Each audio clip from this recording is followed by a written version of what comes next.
Class 9 subject geography. Topic है आज का major physiography division. Second part है।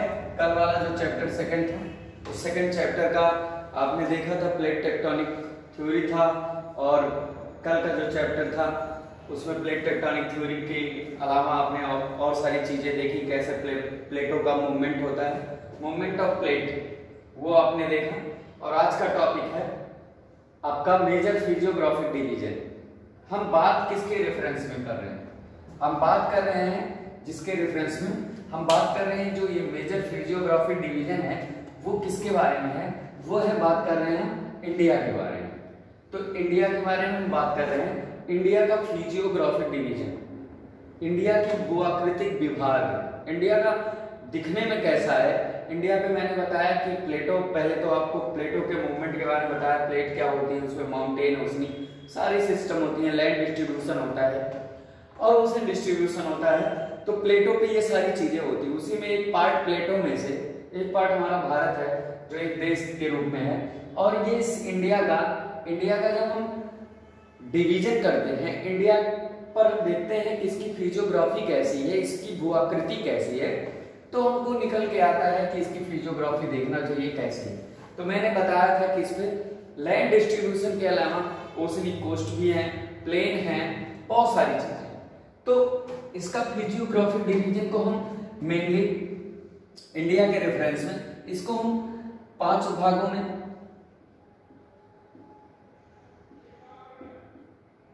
6 टाइप में हम इसको डिवाइड करते हैं।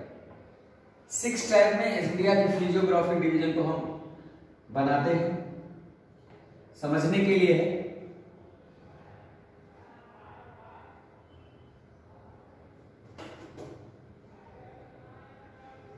समझने के लिए है, इसको स्केल पे नहीं बनाया, इसलिए गलत और सही जैसा भी होगा समझ लीजिएगा। तो फिजियोग्राफिक डिवीजन हम बात कर रहे हैं इंडिया का। तो पहला जो डिवीजन यहाँ पे ये किया गया है इस भारत देश का, वो फिजियोग्राफिक डिवीजन के रूप में पहला जो डिवीजन किया गया है वो यहाँ पे किया गया है। ये चीज, इसको हम पहला पॉइंट बोलेंगे और ये पहला डिवीजन किया गया फिजियोग्राफिक डिवीजन, जिसे हम नाम देते हैं हिमालयन माउंटेन। पहला डिवीजन जो होगा उसको हम नाम देते हैं हिमालयन माउंटेन। आपको अच्छे से पता है कि नॉर्थ में क्या है, नॉर्थ में आपको अच्छे से पता है कि क्या है, उसमें हिमालय। तो नॉर्थ में हिमालयन माउंटेन है। तो पहला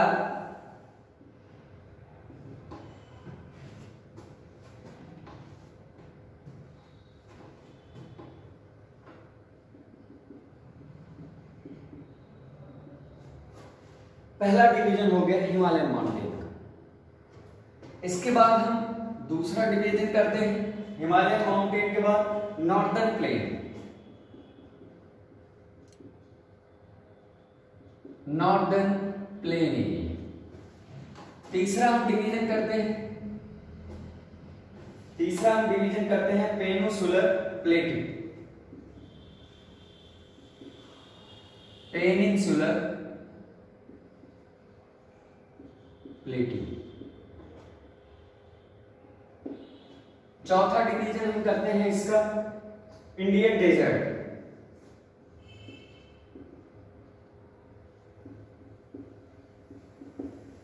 पांचवा डिवीजन करते हैं हम इसका कोस्टल प्लेन,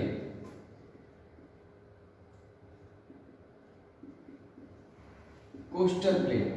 एंड छठा इंडियन आइलैंड या आइलैंड।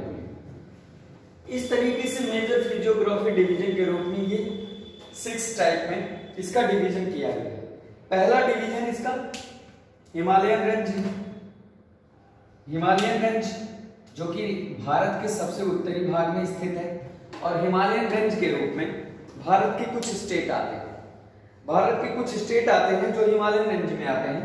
और ये पहला डिवीजन है इसका नॉर्थ एरिया, इसका नॉर्थ, पश्चिम और पूर्वी, ये हिमालयन रेंज में आता है, पहला डिवीजन। दूसरा, जैसा कि आपने देखा, उसको हम बोलते हैं नॉर्दर्न प्लेन। दूसरा एरिया आपका ये हो जाएगा, उसको हम बोलेंगे नॉर्दर्न प्लेन एरिया। तीसरा डिवीजन आपका पेनिनसुलर प्लेट, तो ये आ जाएगा। चौथा डिवीजन आपका इंडियन डेजर्ट। पांचवा डिवीजन हो जाएगा कोस्टल प्लेन, और छठा यहां के आइलैंड और यहां के आइलैंड। अब बात आती है नंबर 1 पे है हिमालयन माउंटेन, नंबर 2 पे है ग्रेट प्लेन, नंबर 3 पे है पेनिनसुलर प्लेट, नंबर 4 पे है आपका इंडियन डेजर्ट, नंबर 5 पे है, और ये नंबर 5 इसको हम बोलते हैं कोस्टल प्लेन। छठे नंबर पे ये छोटे छोटे जो द्वीप हैं अरेबियन सी और बे ऑफ बंगाल में, उनको हम बोलते हैं आइलैंड। इस तरीके से ये फिजियोग्राफी डिवीजन एक मोटे मोटे आकार में इसका कर दिया गया। इसको ऐसे समझा जा सकता है कि अगर हम भारत के रेफरेंस में बात करें ओवरऑल कि भारत दिखता कैसे है, इसका फिजियोग्राफी डिवीजन कैसे है, तो इतना दिखने के बाद आपको एक मोटा आंकड़ा निकल के आ जाता है, और एक मोटा आंकड़ा आपको ये पता चल जाता है कि ये जो भारत देश है इसमें बेसिकली क्या क्या चीजें पाई जाती हैं। बहुत सारे ऐसे कंट्री होते हैं जिसमें क्या होता है कि माउंटेन रेंज या माउंटेन एरिया मैक्सिमम होता है।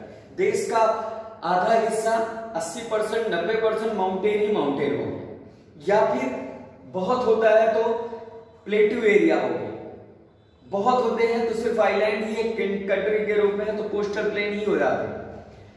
भारत एक ऐसा यूनिक और बेहतरीन कंट्री है जिसमें हर एक चीजें एकदम प्रॉपर वे में सिस्टमेटिक सेटअप कर दी गई है नेचर के द्वारा, और नेचर ने इसको इतना बढ़िया से बनाया है कि जिसकी वजह से ये एक तरीके से पॉलिटिकल व्यू पर, राजनीतिक स्तर पर और ग्लोबल लेवल पर विश्व के रेफरेंस में ये अपनी एक सुरक्षा भी कर लेता है। सुरक्षा करने का माध्यम ये है कि इसका जो ये 3 एरिया है ये ओशन से घिरा हुआ है, जो इसको सबसे बड़ा सुरक्षा प्रदान करता है। यानी कि कोस्टल प्लेन इधर, इंडियन ओशन नीचे, बे ऑफ बंगाल और अरेबियन सी, इन तीनों तरफ से ये 3 हिस्सा जब घिर जाता है एक नेचुरल बाउंड्री से, तो वो उसकी एक सुरक्षा प्रदान करता है। अगला है इसका जो ये नॉर्थ का हिस्सा है उसको सुरक्षा प्रदान करने का सबसे बड़ी रिस्पॉन्सिबिलिटी नंबर 1 हिमालयन रेंज को मिल जाती है। इस तरीके से भारत ओवरऑल एक नेचुरल बाउंड्री से ढका हुआ कंट्री है। पॉलिटिकल थॉट, पॉलिटिकल इशू, ये सारी चीजों की वजह से कुछ समस्याएं हैं, लेकिन नेचर ने कोई अन्याय नहीं किया था। नेचर ने इस कंट्री को इतना बेहतरीन ढंग से सेटअप बनाया था कि कहीं कोई प्राकृतिक आपदा और प्राकृतिक ऐसी कोई समस्याएं नहीं आने वाली। प्रकृति ने इसको बहुत अच्छे से संभाल के और संयोजन के रखा था। बात आती है एक एक डिवीजन का हम अच्छे से अध्ययन करेंगे, एक एक डिवीजन में पढ़ने वाले स्टेट के बारे में हम बात करेंगे, एक एक डिवीजन की अपनी अलग विशेषता क्या है इसके बारे में बात करते हैं। एक एक डिवीजन को जब हम उठाते हैं तो नंबर 1 पे हम उठाते हैं अगर हिमालयन माउंटेन को, तो हिमालयन माउंटेन को जब हम उठाते हैं तो इस हिमालयन माउंटेन को समझने के लिए आपको नंबर 1 की जितनी सारी फिजियोग्राफी डिवीजन है उसको समझना पड़ेगा कि इस नॉर्थ इंडिया में, इस इंडिया के उत्तरी भाग में जो हिमालय का एक रेंज बना पड़ा है वो कैसे बना पड़ा। तो इसको मैंने कल भी बताया था, मैं इसके प्रीवियस वीडियो में बताया था कि माउंटेन रीजन होने का जो मुख्य कारण है वो है प्लेटों का मूवमेंट होना। आपको मैंने बताया था जब दो प्लेटें एक दूसरे के पास आती हैं तो उसमें क्या होता है, एक दूसरे के पास जब दो प्लेटें आएंगी तो उसमें टकराहट होगी और उसका एक परिणाम ये होगा कि फोल्ड बन जाता है।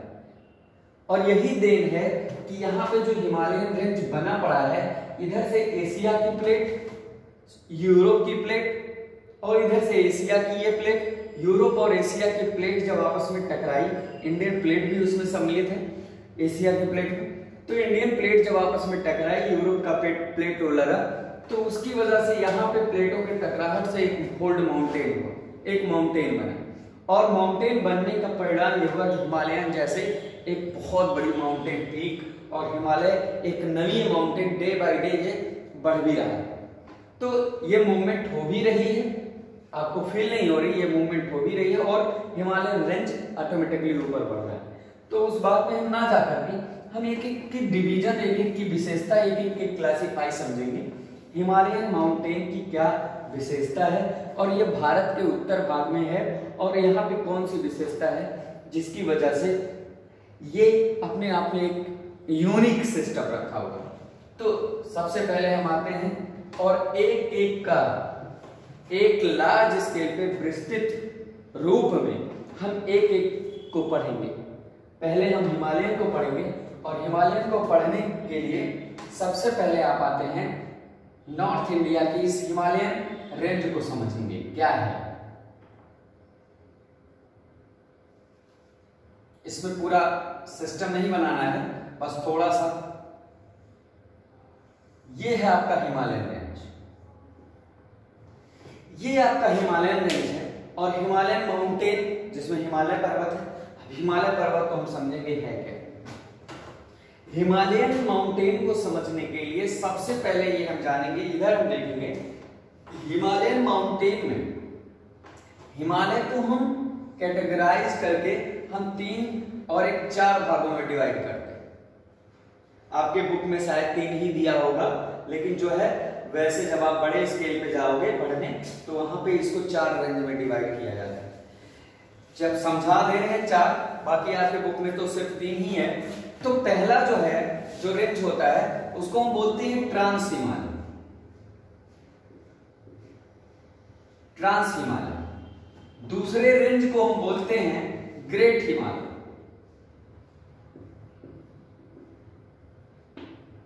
तीसरे रेंज को बोलते हैं हम लेजर हिमालय। चौथे रेंज को हम बोलते हैं शिवालिक हिमालय।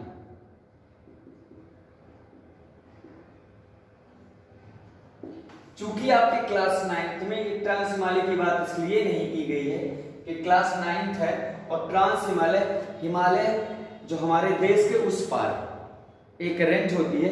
ये जो हिमालय का पूरा रेंज है इसमें ट्रांस का मतलब होता है पार, इसीलिए उसके बारे में आपको चर्चा नहीं कराया गया है। लेकिन बताने के लिए जो ये हिमालय है इसको हम 4 रेंज में डिवाइड करते हैं। आपके अकॉर्डिंग बुक के इसको 3 भागों में डिवाइड किया गया।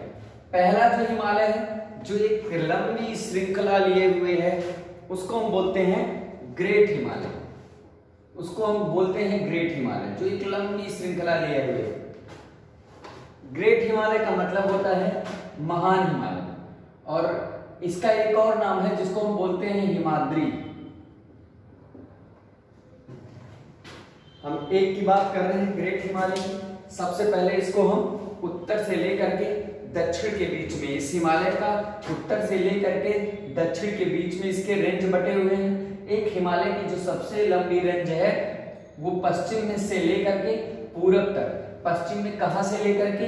पश्चिम में ये सिंधु रिवर से लेकर के ब्रह्मपुत्र रिवर तक ही पूरब में फैली हुई एक रेंज है लंबी सी, उसको बोलते हैं हम ग्रेट हिमालय या हिमाद्री बोलते हैं। इस सिंधु रिवर से ब्रह्मपुत्र रिवर के बीच में लंबी सी श्रृंखला माउंटेन की और सबसे उत्तर वाला भाग है इस देश का हिमालय का, जिसे हम बोलते हैं ग्रेट हिमालय या ग्रेट हिमालय और हिमाद्री। इसकी लंबाई कहां तक है? पश्चिम से उत्तर पश्चिम नॉर्थ वेस्ट से लेकर के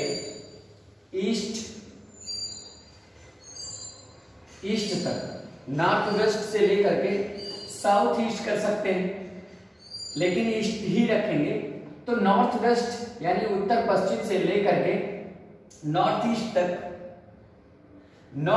तक ये एक लंबी श्रृंखला फैली हुई है। सबसे ऊपर वाली इसको बोलते हैं great Himalaya.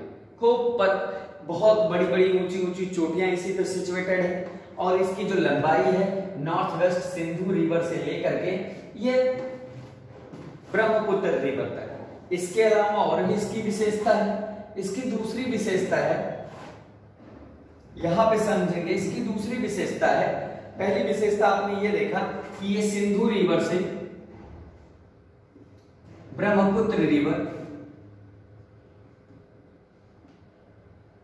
Brahmaputra river Sindhu river से ब्रह्मपुत्र की लंबाई में फैला हुआ है।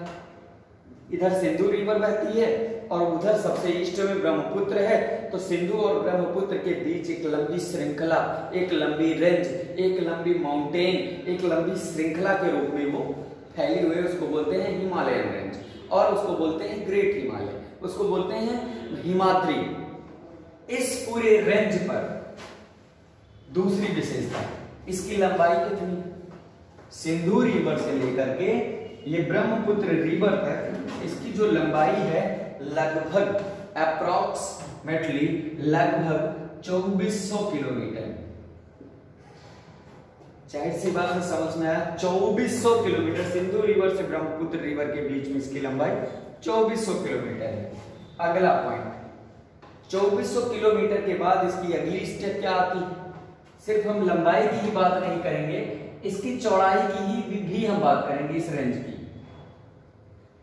तो चौड़ाई का जो कंडीशन है, इसकी चौड़ाई इस रेंज की चौड़ाई पश्चिम में, नॉर्थ और वेस्ट में, उत्तर पश्चिम में बढ़ती है और नॉर्थ ईस्ट में, उत्तर पूर्व में इसकी चौड़ाई घटती जाती है। यानी ये रेंज उत्तर पश्चिम से चौड़ाई इसकी बढ़ी है और धीरे धीरे जब ये पूर्व की तरफ जाती है तो इसकी चौड़ाई पतली होती जाती है। तो चौड़ाई के रूप में अगर हम बात करें तो 400 किलोमीटर से लेकर के 150 किलोमीटर तक, मीन्स 400 किलोमीटर टू 150 किलोमीटर इसकी चौड़ाई है। इसकी लेंथ आपकी 2400 किलोमीटर एंड इसकी चौड़ाई 400 किलोमीटर टू 150 किलोमीटर। 400 किलोमीटर ये नॉर्थ वेस्ट में है एंड 150 किलोमीटर ये नॉर्थ ईस्ट में। नॉर्थ वेस्ट में इस भारत में कौन सा क्षेत्र पाया जाएगा? नॉर्थ वेस्ट में ऑटोमेटिकली अगर मैप देखोगे तो नॉर्थ वेस्ट में जो चीजें पाई जाएंगी इस रेंज पर, उसको हम बोलेंगे जम्मू कश्मीर। तो जम्मू कश्मीर में इसकी चौड़ाई 400 किलोमीटर और जब ईस्ट में आएंगे तो वहां पे है अरुणाचल प्रदेश जिसकी चौड़ाई 150 किलोमीटर। ये बात होगी। अब तीसरी महत्वपूर्ण चीज आ गई, चौथी महत्वपूर्ण चीज इस हिमालयन माउंटेन रेंज के पहले ब्रांच पे, हिमालयन माउंटेन के पहले ब्रांच पे चौथी महत्वपूर्ण चीज क्या आ गई? चौथी महत्वपूर्ण चीज ये आ गई कि इस रेंज पर जो सबसे महत्वपूर्ण चीज है कि इस रेंज की ऊंचाई कितनी। हमने लंबाई देख लिया, चौड़ाई देख लिया, अब ऊंचाई देखते हैं। तो जाहिर सी बात है ये एक ऐसी रेंज है जिसमें चौड़ाई की बात अगर हम करें तो ऊंचाई की बात करें तो वर्ल्ड पे, दुनिया में सबसे ऊंची चोटियां इसी माउंटेन रेंज पर हैं, इसी पर्वत श्रृंखला पे हैं। इसी पर्वत श्रृंखला पे दुनिया की सबसे ऊंची चोटियां हैं, चौकी जिसमें एक नाम दुनिया की सबसे ऊंची चोटी माउंट एवरेस्ट इसी पे स्थित। तो ग्रेट हिमालय पर, हिमालय की 3 शाखाओं में, आपके 9th क्लास के हिसाब से हिमालय की 3 शाखाओं में ग्रेट हिमालय के बीच में जो ये ग्रेट हिमालय है, उसी ग्रेट हिमालय पे सबसे ऊंची विश्व की चोटियां स्थित हैं और उन चोटियों में माउंट एवरेस्ट, कंचनजंगा और भी बहुत सारी चोटियां हैं। तो उन चोटियों में सबसे ऊंची चोटियां इसी हिमाद्री ग्रेट हिमालय पर पाई जाती है। अब इसके बाद नेक्स्ट टॉपिक क्या है? नेक्स्ट टॉपिक ये है जिनकी ऊंचाई, हाईएस्ट चोटियां पाई जाती हैं जिनकी ऊंचाई 8000 मीटर से अबव है। 8000 मीटर से ऊंची चोटियां इसी ग्रेट हिमालय या हिमाद्री पे पाई जाती है। मैक्सिमम चोटियों की ऊंचाई 8000 मीटर ऊंची। लेकिन अगर हम ओवरऑल बात करें, कुछ चोटियां 8000 से बहुत कम है, कुछ चोटियां और कम है। तो अगर इनकी हम ओवरऑल एवरेज ऊंचाई माने कि इस ग्रेट हिमालय की एवरेज ऊंचाई कितनी है, तो एवरेज ऊंचाई के रूप में ये आती है, एवरेज हाइट के रूप में। तो ये एवरेज हाइट के रूप में ये 6000 मीटर, 6000 मीटर की एवरेज ऊंचाई लिए हुए ग्रेट हिमालय पर ऊंची ऊंची चोटियां। तो आपने ये देखा कि इस नंबर 1 माउंटेन रेंज में 3 ब्रांच बने हैं। सबसे ऊंची ब्रांच का नाम ग्रेट हिमालय, उस ग्रेट हिमालय के बाद लेजर हिमालय, लेजर हिमालय के बाद आएगा शिवालिक हिमालय। तो सबसे ऊंची बात हमने किया ग्रेट हिमालय, जो सिंधु रिवर से लेकर के अरुणाचल रिवर तक फैला हुआ है, जिसकी लंबाई 2400 किलोमीटर है, चौड़ाई 400 किलोमीटर नॉर्थ वेस्ट में है, 150 किलोमीटर नॉर्थ ईस्ट में है। एवरेज ऊंचाई की बात करें तो 8000 मीटर एबव सभी हैं, लेकिन एवरेज ऊंचाई जब बात आ जाती है तो वो एवरेज ऊंचाई यहाँ की 6000 मीटर सभी की चोटियों की। तो ये सारी चीजें थी ग्रेट हिमालय की। अब बात आती है ग्रेट हिमालय के बाद दूसरी महत्वपूर्ण चीज, वो आती है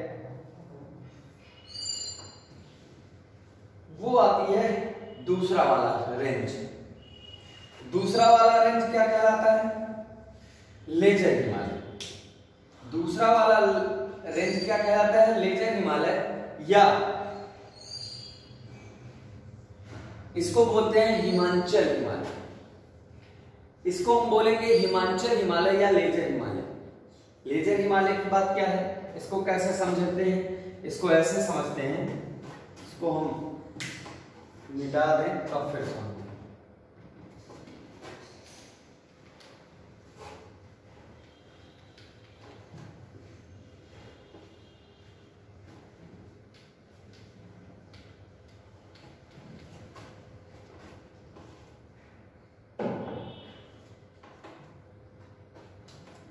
हमने बताया कि ये थी ग्रेट हिमालय,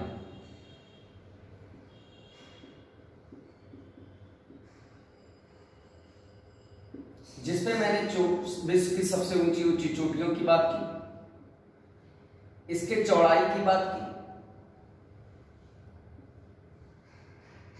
चौड़ाई की बात की तो यहां पे इसकी चौड़ाई हमने 400 किलोमीटर माना, यहां पे चौड़ाई आते आते 150 किलोमीटर हो गया।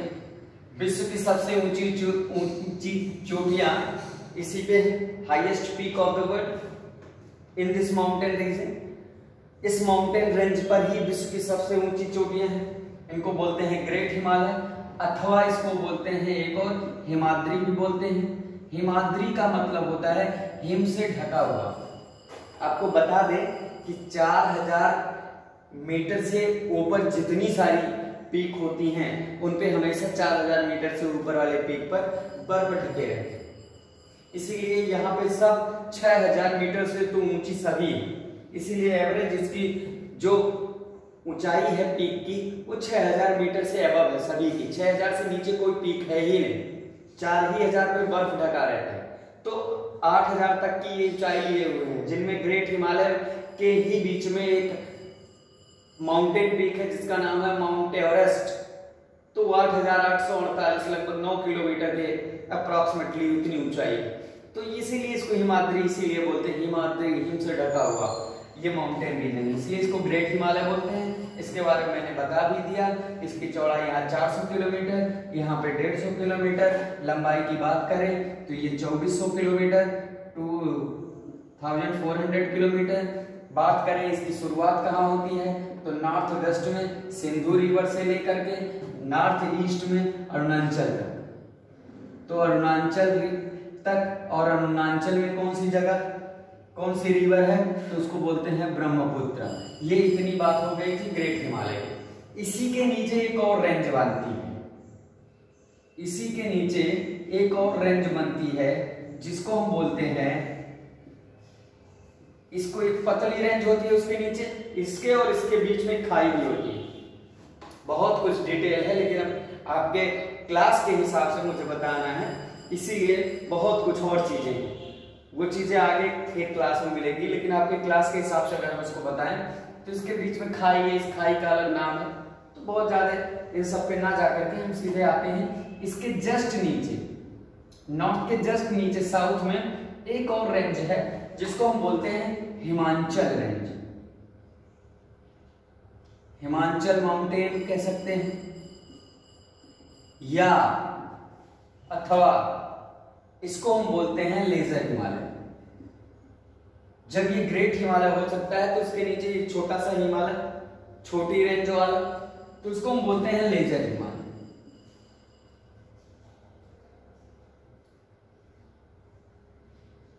लेजर हिमालय।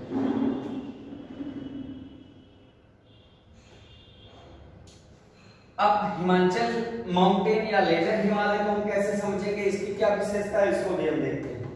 लेजर हिमालय या हिमाचल हिमालय की सेम वही चीजें हम देखेंगे। इसकी विशेषता कि ये इसकी जो चौड़ाई है, चौड़ाई और इसकी जो एवरेज ऊंचाई है, इसमें एवरेज उसी रेंज में उतनी ही लंबी फैली है, उसके जस्ट नीचे है। तो इसकी चौड़ाई में हम बात करें तो इसकी चौड़ाई की अगर हम बात करें तो ये 50 किलोमीटर चौड़ी है। ये जहां 400 किलोमीटर चौड़ी थी, इसकी बात करें तो ये 50 किलोमीटर चौड़ी इसकी चौड़ाई। दूसरी चीज अगर हम बात करें एवरेज ऊंचाई की, एवरेज हाइट की, तो ये 3700 मीटर से 4500 मीटर तक के बीच में इसकी एवरेज ऊंचाई है। यानी इसमें जो जितने सारे पीक हैं वो 3700 से लेके हाईएस्ट 4500 एवरेज इसकी ऊंचाई है। इसको बोलते हैं लेजर हिमालय, हिमाचल माउंटेन। अब इतने के बाद तीसरी चीज और आती है इसमें, ये जो माउंटेन रेंज है इसकी विशेषता ये है कि इसमें अब आते हैं एवरेज ऊंचाई हो गई, ग्रेट हिमालय की बात हो गई, अब ये ग्रेट हिमालय की बात हो गई, हिमाचल माउंटेन की बात हो गई, एवरेज हाइट की बात हो गई। इसकी जो सबसे यूनिक विशेषता ये है कि ये हमारे देश के लिए सबसे अच्छी जगह मानी जाती है फॉर टूरिस्ट पर्पज, बिकॉज यहाँ पे जो एवरेज ऊंचाई है इसकी 3700 मीटर और 4500 मीटर, हमारे स्वास्थ्य के अनुकूल वहां पर एक एनवायरनमेंट मिल जाता है।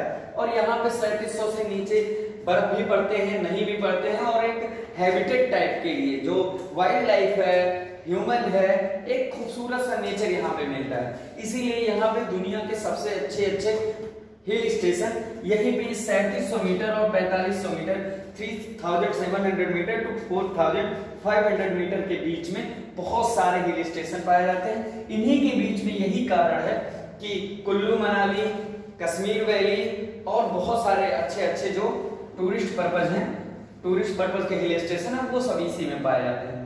आज के लिए इतना ही, क्योंकि अभी इसका और थोड़ा सा डिस्क्राइब करना है, तो उसको नेक्स्ट क्लास में हम नेक्स्ट वीडियो में चर्चा करेंगे। बाकी आशा है आपको समझ में आएगा। Have a nice day, thank you.